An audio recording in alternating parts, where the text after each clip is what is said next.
Kasus pencurian dialami pengunjung tempat hiburan malam THM Jalan Kayu Aya Seminyak Kute Badung. Verina Puspasari, 23 tahun asal Jakarta Timur, akhir Desember lalu.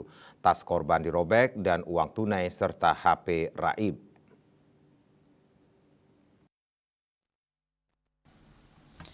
Terkait kejadian ini, anggota Polsek Kuta berhasil menangkap pelakunya yaitu HS 21 tahun, warga negara Maroko.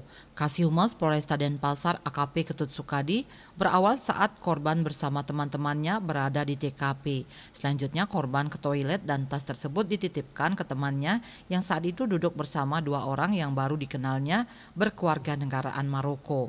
Korban lalu menanyakan tas miliknya itu dan dibilang masih di sofa. Saat mengecek tasnya ternyata sudah robek. Selain itu HP dan uang Rp600.000 di dalam tas hilang. Korban langsung melapor ke Polsek Kuta.